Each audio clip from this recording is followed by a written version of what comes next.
Hey, welcome back to the 5-Minute Strategist. You might have noticed that things in the entrepreneurial world are pretty tough at the moment. People are launching to crickets. You put hours into a social media post only to have it bomb. You try to hire only to have that person not work out. We're surrounded by setbacks. And in your journey as an entrepreneur, you will have faced challenges that made you wonder if you should keep going, made you wonder if you should get a job, made you wonder if anything would ever turn around. Whether that was a cash flow crisis, a recession, something changing in the market that meant you had to flip your whole business model. These things happen to us regularly. And all of these setbacks can start to create a bit of fear in us, can make us a little more hesitant. So rather than letting this fear of us failing in some way overcome us, we need to redefine failure. We tend to see failure as an end result. We tried something, it didn't work, we have failed. And this view is what generates that, oh my gosh, is this ever going to work out? Lets that fear build, pulls back on that momentum. The problem is we think failure is the opposite of success, when actually failure is a part of succeeding. This is the mindset that you want to have in your business, because then failure becomes a catalyst for growth. Rather than seeing it as the period at the end of the sentence, instead it becomes an opportunity for you to gather data. What worked? What didn't work? What could you try next time? When we can look at failure in this way, we remove the fear element of it. And as an entrepreneur, you can't have that fear because you need to take risks in your business. That's how we innovate. That's how we grow.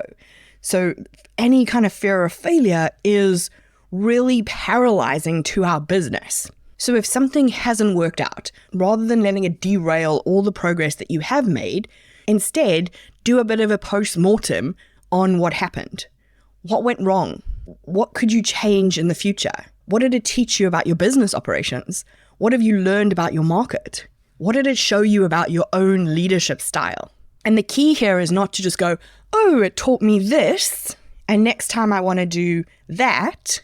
It's to actually document those lessons so that you have something to refer back to. The next time you're in a similar situation, you go, oh, wait, I tried this before and it didn't work, but I can't remember what I said I was going to do next time. Now you have it documented, you can refer to it. And so that previous failure or setback is helping you leapfrog your growth the next time. You also want to make sure that you're having a conversation with your team around what led to the setback, what we want to try the next time, what have we learned from it. When you have this collective learning around a setback, it encourages them to be open with you when they make a mistake or something they do goes wrong, and it shows them that you value continuous improvement. So what that conversation does is it normalizes failure. So rather than making it this big, scary thing that we need to avoid at all costs, it becomes a stepping stone to the next thing. And if you're struggling at the moment, because I've had a lot of conversations with a lot of entrepreneurs who are genuinely struggling at the moment, and if this is you and you're stuck in something that didn't work and you're feeling a little bit lost, the key is to get yourself back into momentum. So rather than thinking, oh my gosh, I have to launch a whole new thing, just what is the next thing that you need to do? What's the next tiny action?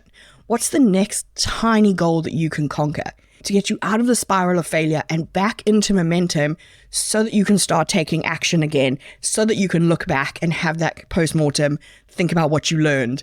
Sometimes we can get really stuck in the moment of it, and then it's really hard to see the lessons that you can learn.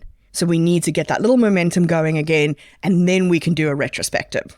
If failure is a natural part of success, it's inevitable that you're going to encounter it in your business. You've already encountered it, and it's coming again somewhere down the line. If you knew something else was certain in your business, you would plan for it and prepare for it. So in the same way, we want to think about how we handle failure in our business, how we want to show up as a leader to our team in the face of a setback. We want to think about what it means for you personally. So what is your strategy for failure?